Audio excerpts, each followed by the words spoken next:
Anuj tiles ரகங்கள் பலவிதம், ஒவ்வொன்றும் உலகத்தரம். தமிழக உற்பத்தியில் அனுஜ் டைல்ஸ். விவே நேஷனல் பிளாஸ்டிக் சேர்ஸ், உடலுக்கு ரெஸ்ட், சேருக்கு பெஸ்ட். இந்த மங்கி பாக்ஸ்ன்றது ஒரு புதுசு இல்லை. நம்ம எல்லாருக்கும் தெரிஞ்சது பார்த்தீங்கன்னா இந்த சிக்கன் பாக்ஸ் எல்லாரும் கேள்விப்பட்டிருப்பீங்க. ஸோ எல்லாருக்குமே வீட்டில் அம்மா போட்டிருக்கோன்னு சிக்கன் பாக்ஸ். அதே குடும்பத்தில் சேர்ந்த பாக்ஸ் வைரஸ் குடும்பத்தை சேர்ந்ததான் இந்த மங்கி பாக்ஸ். ஸ்மால் பாக்ஸ்னு ஒன்று இருக்குது. அதாவது சின்ன மைன்னு சொல்லுவாங்க. வீட்டில் மாரியாத்தா பூந்துட்டா அப்படின்ற மாதிரிலாம் இருக்கும். நிறைய பேர் கொத்து இறந்தாங்க. Small box. இப்போ எனக்கு மங்கி பாக்ஸ் வந்திருக்கு. எனக்கு பார்த்தீங்கன்னா அம்மைகள் நிறைய போட்டிருக்கு. அந்த அம்மைகளை இதை வச்சுக்கிட்டே ஒருத்தவங்க அதை கட்டி பிடிக்கிறாங்க, இல்லைனா கை குலுக்குறாங்க.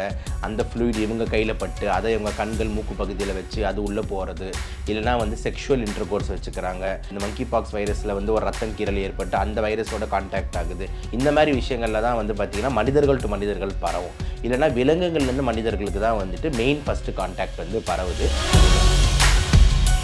வைரஸோட மெயின் சிம்டம் என்ன அப்படின்னு பார்த்தீங்கன்னா எல்லா நோய்களில் இருக்கிற மாதிரி முதல் வாரம் அதே ஜுரம் தான். ஸோ முதல் வாரம் நம்ம பெருசாக அது வித்தியாசமே படுத்த முடியாது. இது டெங்குவா, மலேரியாவா, இல்லைனா கொரோனாவா, இல்லைனா என்ன எல்லாத்துலையும் ஜுரம்ன்றது ஒரு காமன் அறிகுறியாக இருக்குது வைரஸ்க்கு. இதுக்கும் ஜுரம் தான் முதல் வாரத்தில் இருக்கும். ஆனால் ஜுரத்தோடு சேர்ந்து உடம்புல ரேஷஸ் வரும். அது மட்டும் இல்லாமல் மூணாவது ரொம்ப இம்பார்ட்டன்ட் ஃபீச்சர் நெறிக்கட்டிங்க, லிம்படினோபதி. ஸோ கை, அதே மாதிரி இந்த கழுத்து பகுதிகள், ஜா பகுதிகள், தொண்டை பகுதிகள் எல்லாம் நெறிக்கட்டிகள் நிறைய பாவம்.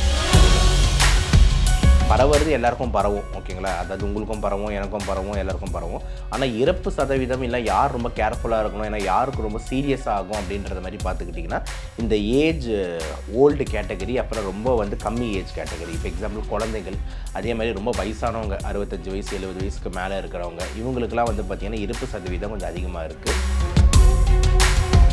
வைரஸ் அடுத்தடுத்த வருடங்களில் அது அதை இன்னும் ஸ்ட்ராங்காக ஆக்கிக்க அதுக்குள்ளே ஜெனட்டிக் மாடிஃபிகேஷன்ஸ் பண்ணிக்கும், ஓகேங்களா? ஆன்டிஜென்ஸ் எல்லாம் வேறு இடத்துல எடுத்து வைக்கிறது, டிஎன்ஏ சீக்வன்ஸை மாற்றுறது, ஷிஃப்டிங் பண்ணுறது, இதெல்லாம் அதுக்குள்ளேயுமே பண்ணிக்கூடிய பரிமாற வளர்ச்சி. ஸோ வைரஸ் அடுத்த ஸ்ட்ரெயின் வரும்போது இன்னும் பொட்டண்ட்டாக வர்றதுக்கு பார்க்கும். பாக்டீரியா ஒரு உயிரினம் தான், ஃபங்கஸ் ஒரு உயிரினம் தான். ஸோ அப்படின்னும் போது எல்லாமே பார்த்திங்கன்னா அதோட ஜெனட்டிக் மாடிஃபிகேஷன்ஸை மாற்றுறதுனால அடுத்த டைம் ஒரு சில டைமில் அதோட வீரியங்கள் அதிகமாகிறதுனால தான் திடீர்னு கேஸ் எண்ணிக்கையும் அதிகமாகும். இப்போ யோசிச்சு பாருங்கள், கொரோனாலாம் பார்த்தீங்கன்னா ஆரம்பிக்குதுன்னு ஒன்று 2-3 நாட்கள்லேயே பார்த்தீங்கன்னா கேசஸ் எண்ணிக்கை ஏற ஆரம்பிச்சிருச்சு. இங்கேயே வந்துருச்சு 1 கேஸ் 2 கேஸ். அடுத்தடுத்த நாட்களே பார்த்தீங்கன்னா 1000 கேஸ், 1,00,000 கேஸ், அப்புறம் 1 கோடி கேஸ் அப்படின்னு கேஸ் எவ்வளோ ஸ்பீடாக போச்சு. டேரெக்டாக மனிதர்கள்லேருந்து உற்பத்தியாகி மனிதர்களுக்கு போகிற நோய் கிடையாது, கொரோனா மாதிரி கிடையாது. இது விலங்குகள்லேருந்து மனிதர்களுக்கு உற்பத்தி போகிற நோய். இது பார்த்தீங்கன்னா ஆப்பிரிக்காவில் இருக்கிற காடில் இருக்கிற ஒரு சில அனிமல்ஸ்லேருந்து மனிதர்களுக்கு வந்திருக்கு. நியூஸ் கிளிக்ஸ் நேயர்களுக்கு வணக்கம். இன்று நம்மளுடன் நேர்காணலில் இணைந்திருப்பவர் டாக்டர் சபரிநாத் அவர்கள். வணக்கம் டாக்டர். வணக்கம் மேடம். வணக்கம் மேடம். டாக்டர், இப்போ இந்த மங்கி பாக்ஸ் அப்படின்னு சொல்லக்கூடிய குரங்கு அம்மை நோய் தொற்று அதிகமாக காணப்படுது. இந்தியாவில் இந்த நோய் தொற்று இல்லைனாலும் பிற நாடுகளில், ஆப்பிரிக்கா போன்ற நாடுகளில் இந்த நோய் தொற்றுன்றது ரொம்ப அதிகமாகவே இருக்குது. இந்த நோய் எங்கேருந்து வருது, அதை பற்றி கொஞ்சம் விளக்கமாக சொல்லுங்கள் doctor. So first of all இந்த மங்கி பாக்ஸ்ன்றது ஒரு புதுசு இல்லை. மங்கி பாக்ஸ், அதாவது பாக்ஸ்னா பாக்ஸ் வைரஸ். இந்த பாக்ஸ் வைரஸ் குடும்பத்தில் சேர்ந்தது தான் இந்த மங்கி பாக்ஸ். நம்ம எல்லாருக்கும் தெரிஞ்சது பார்த்திங்கன்னா இந்த சிக்கன் பாக்ஸ் எல்லாரும் கேள்விப்பட்டிருப்பீங்க. ஸோ எல்லாருக்குமே வீட்டில் அம்மா போட்டிருக்கோன்னு சிக்கன் பாக்ஸ். அதே குடும்பத்தில் சேர்ந்த பாக்ஸ் வைரஸ் குடும்பத்தை சேர்ந்தது தான் இந்த மங்கி பாக்ஸும். கொஞ்சம் ஒரு சில வருஷங்களுக்கு முன்னாடி ஸ்மால் பாக்ஸ்னு ஒன்று இருக்குது. அதாவது சின்ன மைன்னு சொல்லுவாங்க. வீட்டில் மாரியாத்தா பூந்துட்டா அப்படின்ற மாதிரிலாம் இருக்கும். நிறைய பேர் கொத்து இறந்தாங்க, ஸ்மால் பாக்ஸு. ஸோ அதே மாதிரி வரிசையில் தான் இந்த மங்கி பாக்ஸும். இந்த மங்கி பாக்ஸ் பொறுத்த வரைக்கும் எங்கே ஆரிஜினேட் ஆச்சு அப்படின்னு பார்த்தீங்கன்னா சென்ட்ரல் ஆஃப்ரிக்கா, அதே மாதிரி பார்த்தீங்கன்னா வெஸ்டர்ன் ஆஃப்ரிக்கா, இந்த காங்கோ பெல்ட்னு சொல்லுவாங்க. இந்த காங்கோ, இந்த மாதிரி அடர்த்தியான காட்டு பகுதிகள், ஆஃப்ரிக்காவில் இருக்கிற காட்டு பகுதிகளில் தான் முதல்ல ஆரிஜினேட் ஆச்சு. இன்னொரு முக்கியமான பாயிண்ட் இது ஒரு ஜூனோசிஸ். ஜூனோசிஸ்னால் என்னென்னா விலங்குகள்லேருந்து மனிதர்களுக்கு வரக்கூடிய ஒரு நோய், ஓகேங்களா? டேரெக்டாக மனிதர்கள்லேருந்து உற்பத்தியாகி மனிதர்களுக்கு போகிற நோய் கிடையாது, கொரோனா மாதிரி கிடையாது. இது விலங்குகள்லேருந்து மனிதர்களுக்கு உற்பத்தி போகிற நோய். இது பார்த்திங்கன்னா ஆஃப்ரிக்காவில் இருக்கிற காடில் இருக்கிற ஒரு சில அனிமல்ஸ்லேருந்து மனிதர்களுக்கு வந்திருக்கு. இப்போ எக்ஸாம்பிள் முக்கியமான அதில் ராடன்ட் என்னன்னு பார்த்தீங்கன்னா ராடன்ட்ஸ் தான் முக்கியமான விலங்கு. நிறைய பேர் மங்கி பாக்ஸ்னா மங்கி தான் நம்ம கல்பிரிட்டு, குரங்கு தான் நினச்சிப்பாங்க. ஆனால் மெயின் பார்த்திங்கன்னா ரோப் ஸ்குவிரில், ரோப் ரேட்ஸ்ன்னு சொல்லக்கூடிய அங்கே இருக்கக்கூடிய எலிகள் வகையை சேர்ந்தது, அணில்கள் வகையை சேர்ந்தது தான் மெயின். இந்த அணில்களோ இல்லைனா இன்ஃபெக்ட் ஆன எலிகளோ மனிதர்களோட கான்டாக்டுக்கு மனிதர்களை கடிக்கும் போதோ, கீரும் போதோ, இல்லை நக்கம் போதோ இந்த மாதிரி பரவுது. ஸோ இதான் மங்கி பாக்ஸோட இன்ட்ரடக்ஷன் நம்ம எடுத்துக்கலாம். மனிதர்களுக்கு இந்த நோய் எப்படி பரவுது டாக்டர்? மனிதர்களுக்கு நான் ஆல்ரெடி இப்போ சொன்ன மாதிரி இது ஒரு ஜூனோசிஸ். விலங்குகள்லேருந்து தான் மனிதர்களுக்கு பரவும். ஆனால் மனிதர்கள்லேருந்து மனிதர்களுக்கு பரவும் அப்படின்றது தான் வந்துட்டு சான்ஸ் இருக்குது. ஆனால் ரொம்ப க்ளோஸ் கான்டாக்டில் இருந்ததுன்னா ஓகேங்களா, அதோட பாடி ஃப்ளூயிட்ஸ்லாம் கான்டாக்ட் ஆச்சுன்னா தான் மனிதர்கள் டு மனிதர்கள் டிரான்ஸ்மிட் ஆகும். இப்போ எக்ஸாம்பிள் வந்து பார்த்திங்கன்னா வந்துட்டு இப்போ எனக்கு மங்கி பாக்ஸ் வந்திருக்கு, எனக்கு வந்து பார்த்திங்கன்னா அம்மைகள் நிறைய போட்டிருக்கு. அந்த அம்மைகளை வந்து இதை வச்சுக்கிட்டே ஒருத்தவங்க அதை கட்டி பிடிக்கிறாங்க, இல்லைனா கை குலுக்குறாங்க. அந்த ஃப்ளூயிட் இவங்க கையில் பட்டு அதை இவங்க கண்கள் மூக்கு பகுதியில் வச்சு அது உள்ள போகிறது, இல்லைனா வந்து செக்ஷுவல் இன்டர்கோர்ஸ் வச்சுக்கிறாங்க. இந்த மாதிரி இல்லைனா வந்து ரத்தங்கள் பரிமாற்றங்கள் ஏற்படுது. இந்த மங்கி பாக்ஸ் வைரஸில் வந்து ஒரு ரத்தங்கீரல் ஏற்பட்டு அந்த வைரஸோட கான்டாக்ட் ஆகுது. இந்த மாதிரி விஷயங்களில் தான் வந்து பார்த்திங்கன்னா மனிதர்கள் டு மனிதர்கள் பரவும். இல்லைனா விலங்குகள்லேருந்து மனிதர்களுக்கு தான் வந்துட்டு மெயின் ஃபஸ்ட்டு கான்டாக்ட் வந்து பரவுது. இப்போ நிறைய பேர் வந்து பார்த்திங்கன்னா வந்து யூரோப்பில் இருந்து கேசஸ் ரிப்போர்ட் ஆகுது, இங்கே வேறு இடத்துல ரிப்போர்ட் ஆகுது, கனடாவில் ரிப்போர்ட் ஆகுது அப்படின்லாம் சொல்கிறாங்க. அதுக்கு முக்கியமான காரணங்கள்னா மைக்ரேஷன் தான். இப்போ நிறைய அனிமல்ஸ் வந்து பார்த்திங்கன்னா ஆஃப்ரிக்காவிலேருந்து பார்த்திங்கன்னா யூரோப்புக்கு வந்து பார்த்திங்கன்னா ஜூக்காக இல்லைனா வந்து பெட் அனிமல்ஸை ட்ரான்ஸ்ஃபர் பண்ணலாம்.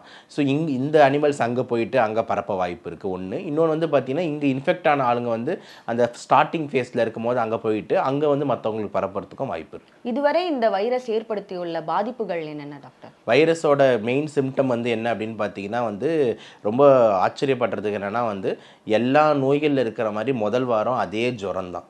ஸோ முதல் வாரம் நம்ம பெருசாக அது வித்தியாசமே படுத்த முடியாது. இது டெங்குவா, மலேரியாவா, இல்லைனா கொரோனாவா, இல்லைனா என்ன எல்லாத்துலேயும் ஜுரன்றது ஒரு காமன் அறிகுறியாக இருக்குது வைரஸ்க்கு. இதுக்கும் ஜுரம் தான் வந்து முதல் வாரத்தில் இருக்கும். ஆனால் ஜுரத்தோடு சேர்ந்து உடம்புல வந்து ரேஷஸ் வரும். ரேஷஸ்ன்றது வந்து பார்த்திங்கன்னா வந்து ஒரு மாதிரி ரெட் கலர் ஸ்பாட்ஸ் மாதிரி உடம்பு ஃபுல்லாக ரேஷஸ் வந்து வரும். அந்த ரேஷஸ் வந்து பார்த்திங்கன்னா வந்துட்டு அது மட்டும் இல்லாமல் மூணாவது ரொம்ப இம்பார்ட்டன்ட் ஃபீச்சர்னா நெறிக்கட்டிங்க, லிம்படினோபதி. ஸோ வந்து கை, அதே மாதிரி இந்த கழுத்து பகுதிகள், ஜா பகுதிகள், தொண்டை பகுதிகள்லாம் நெறிக்கட்டிகள் நிறைய ஃபார்ம் ஆகும். இது எல்லாமே முதல் வாரத்தில் தென்படும். அடுத்த வாரத்துக்கு போகும்போது என்ன ஆகுது அப்படின்னு பார்த்தீங்கன்னா வந்து அந்த ரேஷஸ்ன்னு சொன்னல, அந்த ரேஷஸோட சைஸ் எல்லாம் பெருசாகி மேக்யூல், பேப்யூல், பஸ்டியூல்னு சொல்லிட்டு ஒரு சைஸாக பெருசாகி பெரிய பெரிய முத்துகளாக மாறுது. அது இன்ஃபெக்டட் முத்துகளாக வந்து மாறிடுது. இது வந்து 2வது வாரத்தில். ஸோ 2வது வாரத்தில் ஒரு ஆளை பார்க்கும்போது என்னடா அது ஃபுல்லாக கொப்பளமாக இருக்குது, மங்கி பாக்ஸாக இருக்குமோன்ற மாதிரி வந்துட்டு ஈஸியாக நம்ம டவுட் படலாம். இது வந்து இந்த 2வது ஃபேஸுக்கு போய் அவங்க ஈஸியாக இன்ஃபெக்ஷன் செப்சிஸ் மாதிரி போகும்போது பிபி கம்மியாகி தான் வந்து இறக்கிறதுக்கு வந்து ஏற்படுது. இதுதான் வந்துட்டு இதோட கிளினிக்கல் ஃபியூச்சர்ஸ். இது வரைக்கும் இதில் இறப்பு எண்ணிக்கைன்றது எந்த அளவுக்கு இருக்குது சார்? ஒரு 2 விழுக்காடு எடுத்துக்கலாம் ஓகேங்களா. 1லேருந்து 2 விழுக்காடு இவ்வளோ தான் வந்து இறப்பு எண்ணிக்கை. அதாவது இப்போ 100 பேர் பாதிக்கப்படுறாங்கன்னா அதில் வந்து ஒருத்தர் இல்லை 2 பேர் தான் இறக்கிறதுக்கு சான்ஸ் இருக்குது. நம்ம அப்படியே 100 பேர் பாதிக்கப்பட்டால் 100 பேருமே இறந்துருவாங்க, 100 பேர் பாதிக்கப்பட்டால் அப்படியே அதில் பாதி கூட்டம் இறந்துரும் அவ்வளோதான் அப்படின்ற மாதிரி வந்து கிடையாது. எந்த வயதினருக்கு இந்த நோயானது அதிகமாக பரவுது? அதிகமாக பரவுறது வந்து பார்த்திங்கன்னா வந்து இந்த ஈஸியாக டெத்து அப்படின்னு பரவுறது எல்லாருக்கும் பரவும் ஓகேங்களா. அதாவது உங்களுக்கும் பரவும், எனக்கும் பரவும், எல்லாருக்கும் பரவும்.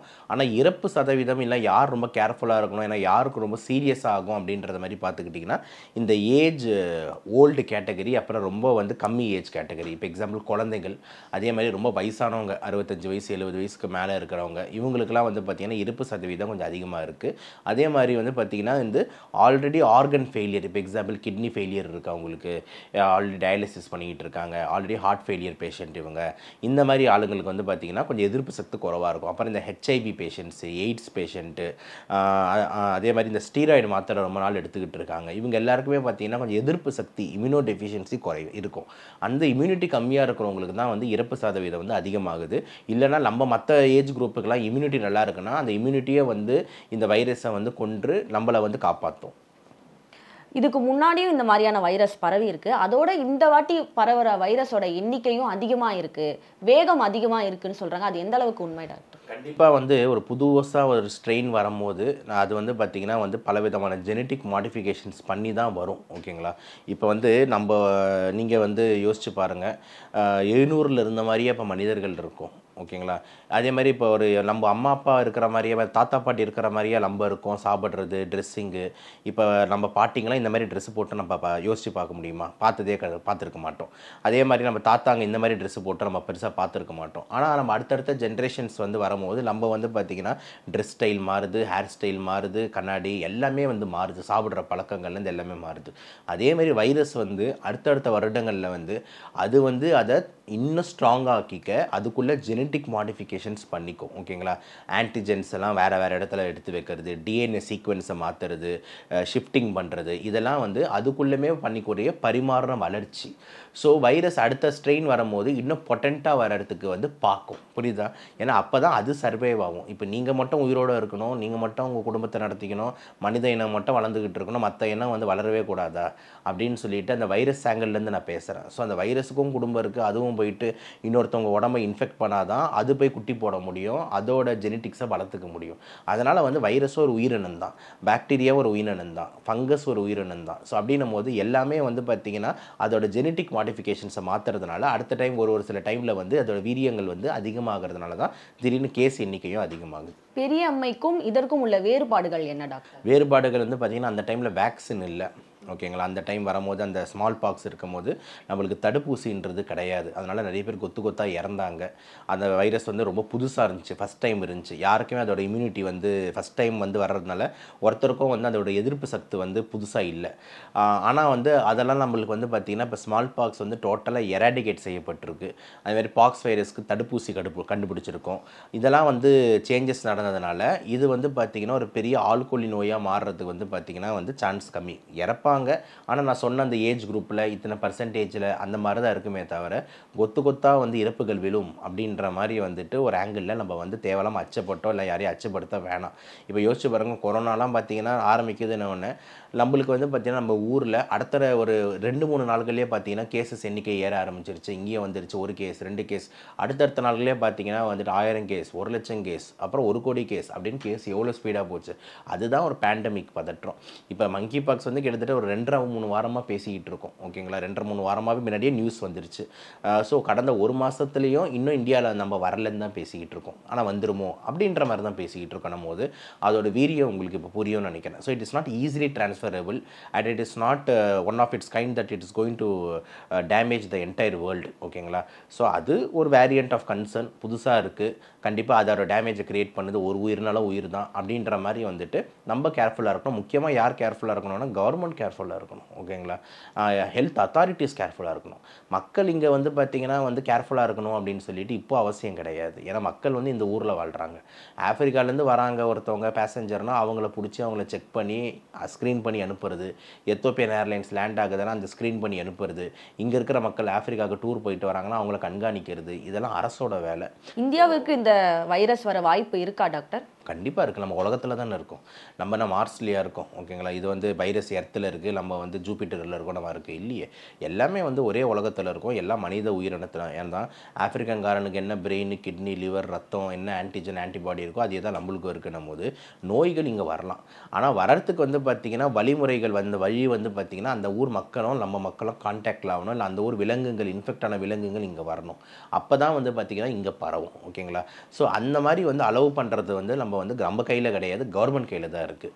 ஸோ அதனால தான் சொல்கிறேன், ஏர்போர்ட் அத்தாரிட்டிஸில் வந்து பார்த்திங்கன்னா ஹெல்த் டிபார்ட்மெண்ட் உட்கார வச்சு வர ஃப்ளைட்ஸ் எல்லாம் ஸ்க்ரீன் பண்ணி அங்கே இருக்கிற பேஷண்ட்ஸ் எல்லாமே வந்து பார்த்திங்கன்னா இந்த குரங்க மேலே பாதிக்கப்பட்டிருந்தால் நம்ம ஊரில் விடாமல் இந்த மாதிரி ஸ்க்ரீனிங் மெஷர்ஸ்லாம் பண்ணணும். இப்போ பொதுவாகவே அம்மை நோய் அப்படின்னாலே அது ஒரு வெயில் காலங்களில் வரும் தான் மக்கள் மத்தியில் இருக்கும். இந்த நோய்க்கான ஏதாவது காலகட்டம் இருக்கா, இல்லை எல்லா டைமும் இது பரவக்கூடுமா டாக்டர்? இல்லை, இப்போ கூட வந்து ஒரு ட்ராபிக்கல் டைம் தானே அது, ஓகேங்களா? ஒரு வெயிலுக்கும் மழைக்கும் நடுவில் ஒரு டைமில் தான் ஆஃப்ரிக்கா சைடில் வந்து பரவி இருக்குது. இது வந்து அப்படியே மாதிரி காலகட்டம் இந்த டைமில் தான் பரவும் அப்படின்லாம் கிடையாது, ஓகேங்களா? மோர் நீங்கள் சொல்கிற டைம் வந்து இட் இஸ் மோர் ஃபேவரிங், அவ்வளோதானே தவிர குளிர்காலத்தோட அந்த வெயில் காலத்தில் மோர் ஃபேவரிங், அவ்வளோதானே தவிர மற்றபடி வந்து பார்த்திங்கன்னா இந்த டைமில் மட்டும்தான் வரும், அந்த டைமில் வரவே வராது அப்படின்றத மாதிரி சொல்லவே முடியாது. இப்போ வந்து பரவிக்கிட்டு இருக்குது. ஏன்னா வந்து புது ஸ்ட்ரெயின், நிறைய பேர் கான்டாக்டில் இருக்காங்க அப்படின்னும் போது கேசஸ் வந்து கொஞ்சம் வந்து பரவ தான் செய்யும். அதுக்கப்புறம் வந்துட்டு ஒரு பீக்கில் வந்து அது ஸ்டாப் ஆகிடும். இதற்கான ட்ரீட்மெண்ட் ப்ராசஸ்ன்றது அது எப்படி அமையும்? ட்ரீட்மெண்ட் நான் ஆல்ரெடி சொன்ன மாதிரி பார்த்தீங்கன்னா வந்து நம்ம உடம்பு தான் இதுக்கு ட்ரீட்மெண்ட்டு. ஏன்னா நம்ம உடம்பை தாண்டி வைரஸை கொள்றதுக்கு ஒரு நல்ல எதிர்ப்பு சக்தி வந்து கிடையாது. ஸோ பி செல் இம்யூனிட்டி நம்ம உடம்புல இருக்குது, ஓகேங்களா? ஹியூமரல் இம்யூனிட்டி இருக்குது, அதுவே வந்து வைரஸில் எல்லாம் பார்த்துக்கும், வைரஸை வந்து இறக்க வைக்கும். இதை தாண்டி வந்து பார்த்திங்கன்னா வந்து டாக்டர்ஸ் வழிமுறை அப்படின்னு மருந்து அப்படின்னு எடுத்துக்கிட்டிங்கன்னா இதுதான் ட்ரக் ஆஃப் சாய்ஸ் அப்படின்ற மாதிரி கிடையாது. பட் ஆனால் ஏசைக்ளோவிர், கேன்சைக்ளோவிர், ஃபோஸ்கார்னட், அதே மாதிரி இன்னொரு மருந்தெல்லாம் வந்து பார்த்திங்கன்னா இந்த பாக்ஸ் வைரஸ்க்கு சிவியர் கேசஸ்க்கு நம்ம கொடுக்கலாம். ஓகேங்களா, நார்மல் ஜஸ்ட் ஒரு இன்ஃபெக்ஷனாக இருக்குன்னா தேவையில்லை. பட் ஆனால் சிவியர் கேசஸ்க்கு நம்ம கொடுக்கலாம். இதை தாண்டி நல்லா ஹைட்ரேஷன் மெயின்டைன் பண்ணுறது, நிறைய தண்ணி குடிக்கிறது, vitamin C, vitamin D, antioxidants, இது எல்லாமே வந்து பார்த்திங்கன்னா ட்ரீட்மெண்ட்டாக வந்து அமையும். க்ளோஸ் மானிட்டரிங் இருக்கணும். 2வது வாரம் வரைக்கும் நம்ம போகக்கூடாது. முதல் வாரத்திலேயே அதை கண்டுபிடிச்சி நம்ம நல்லா ஹைட்ரேஷன்லாம் கொடுத்தோம்னா இறப்பு சதவீதத்தை நம்ம வந்து கண்டிப்பாக வந்து நிறுத்தலாம். இறுதியாக நீங்கள் சொன்னீங்க, பேசும்போது சொன்னீங்க இந்தியாவுக்கு வரக்கூடும் என்று சொல்லியிருந்தீங்க. இப்போ தனி மனிதனாக நான் எப்படி அதிலேருந்து தற்காத்து கொள்வது டாக்டர்? தனி மனிதராக வந்து ஃபஸ்ட்டு நீங்கள் வந்து டூருக்கெலாம் போயிட்டு வரீங்க, வேறு ஊருக்கு வந்து போயிட்டு வரீங்க, அந்த ஊரில் மங்கி பாக்ஸ் இருந்ததுன்னா முதல்ல உங்களை நீங்கள் கொஞ்சம் குவாரண்டைன் பண்ணி ஜுரம் வருதான்னு பாருங்கள். ஏன்னா வந்து லேண்ட் ஆகிட்டு திருட்டுத்தனமா அப்படின்னு சொல்லிட்டு அதுக்கப்புறம் பரப்பாதீங்க. ஸோ ஃபீவர் ஏதாவது இருந்ததுன்னா ஃபஸ்ட் வீக்லேயே போய் உடனே ரிப்போர்ட் பண்ணுங்கள். இது முதல்ல நீங்கள் பண்ணலாம். 2வது வந்து பார்த்திங்கன்னா வந்துட்டு ஃபீவர் ஏதாவது இருந்தது வருது அப்படின்னும் போது ஃபஸ்ட்டு வீக்லேயே போய் பாருங்கள். ஃபீவர் வித் ரேஷ் மாதிரி இருக்குது, என்ன இது புதுசாக அப்படின்னு முதல் வீக்லேயே போய் பார்த்துருங்க. ரொம்ப டிலே பண்ணாதீங்க. இது 2. 3வது வந்து பார்த்தீங்கன்னா உங்கள் வீட்டு பக்கத்தில் யாராவது ஆஃப்ரிக்கன்ஸ் வந்து இறங்கியிருக்காங்க, அவங்களுக்கு ஒரு ஜுரம் படுத்துக்கிட்டு இருக்காங்க, உங்கள் ஃப்ரெண்டோட ரிலேட்டிவ்ஸு அவங்களாம் ஆஃப்ரிக்காலேருந்து வந்து இறங்கியிருக்காங்க அப்படின்னும் போது அவங்களாம் வந்து பார்த்தாலும் ஒரு தோற்றம் இருந்ததுன்னா கண்டிப்பாக வந்துட்டு இன்ஃபார்ம் வந்து பண்ணுங்கள். ஏன்னா வந்து நிறைய பேர் வந்து இந்த மாதிரி மூடி மறைச்சி தான் இந்த கேசஸ் எல்லாம் அதிகமாகும். அப்படி இல்லாமல் வெளிப்பட தன்மையோடு வந்துட்டு நம்ம கொஞ்சம் செயல்பட்டோம் அப்படின்னா வந்து மற்றவங்களுக்கு பரவி, ஏன்னா உங்களுக்கு வீட்டில் எதுவும் ஆகாது, வேறு ஒரு வீட்டில் வயசான ஒருத்தர் இருப்பார், அவருக்கு பரவுச்சுன்னா அது இறந்துரும், அவர் இறந்துருவார். இந்த மாதிரி விஷயங்கள்லாம் நம்ம மனக்கசப்பு ஏற்படுத்தும். அதனால் அந்த ஆங்கிள்லாம் நம்ம பார்க்க வேண்டியது இருக்குது. தொடர்ந்து பேசுவோம் டாக்டர். நன்றி. நன்றி மேடம். அனுஜ் டைல்ஸ், ரகங்கள் பலவிதம், ஒவ்வொன்றும் உலகத்தரம். தமிழக உற்பத்தியில் அனுஜ் டைல்ஸ். விவே நேஷனல் பிளாஸ்டிக் சேர்ஸ், உடலுக்கு ரெஸ்ட், சேருக்கு பெஸ்ட்.